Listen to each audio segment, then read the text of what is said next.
Jati adalah Syekh Syarif Hidayatullah. Beliau lahir pada tahun 1448 Masehi. Ayahnya merupakan orang yang berasal dari Mesir dan merupakan keturunan ke-17 dari Rasulullah SAW. Bergelar Maulana Muhammad, sedangkan ibunya adalah putri dari Raja Pejajaran bernama Syarifah Mudin setelah masuk Islam, dan Nyai Rara Satang adalah nama aslinya. Ayah dan ibunya menikah dan menjalani kehidupan di Mesir. Sang ayah meninggal dunia pada saat Syarif masih berusia sangat muda. Setelah kematian sang ayahnya, ibu pun memutuskan untuk kembali ke Jawa. Pada tahun 1470 merupakan pertama kali Syarif meninjakkan kaki di tanah Jawa, tepatnya di Cirebon. Metode berdakwah yang digunakan Sunan Gunung Jati adalah Gemilang Sekaten atau disebut juga dengan Gemilang Syahadatain. Merupakan salah satu metode dakwah yang digunakan oleh Sunan agama Islam di wilayah Cirebon. Sikap positif dalam pribadi Sunan Gunung Jati, pemimpin arif dan bijaksana sebagai wilayah yang punya ketajaman batin dalam melihat persoalan dan masalah. Sunan Gunung Jati adalah sosok yang arif dan bijaksana, pendidikan dan melahirkan pemimpin baru dari kreatifnya. Sunan Gunung Jati dikenal dengan era Syarif Hidayatullah atau lebih dikenal dengan gelar Sunan Gunung Jati. Dapat dikatakan sebagai era keemasan atau Golden Age perkembangan Islam di Cirebon. Sunan Gunung Jati juga dikenal oleh masyarakat Jawa sebagai salah satu wali songo yang terkenal dengan cara berdakwah melalui jalur politik.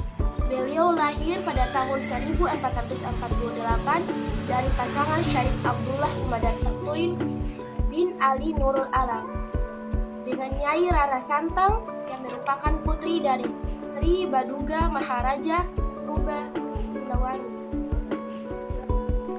Sunan Kudus merupakan ulama penyebaran agama Islam di Nusantara yang tergabung dalam Dewan Dakwah bernama Wali Songo.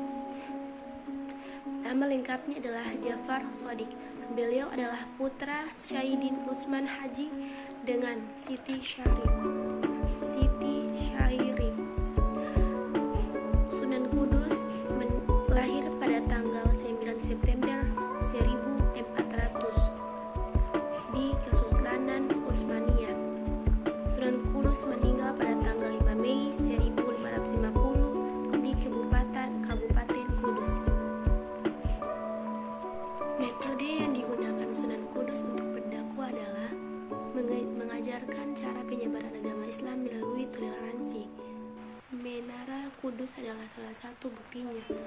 Gaya arsitektur bangunan menara tersebut memiliki corak agama Islam dan Hindu.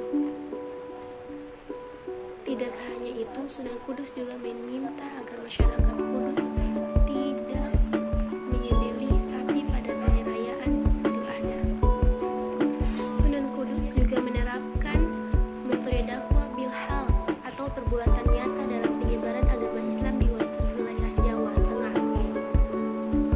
Kedua, Sunan Kudus menghormati masyarakat Hindu untuk menarik perhatian mereka, salah satunya dengan memberikan larangan untuk tidak menyembelih sapi. Sunan Kudus atau Syekh Jafar Shadiqi adalah seorang yang tidak hanya merupakan senopati di Kerajaan Demak Bintaro, namun juga ahli hukum agama Islam. Pada waktu itu suasana di Kudus banyak terdapat keholiman. Sunan Kudus atau Jafar Shadiq adalah putra dari Raden Utsman Haji. Sunan Kudus selain terkenal sebagai seorang wali ahli dalam bidang agama, pemerintahan, dan keswasteraan, beliau juga dikenal sebagai pedagang yang kaya. Beliau mendapat gelar Waliul Ilmu sehingga beliau diangkat sebagai penghulu kodi di Kerajaan Demak.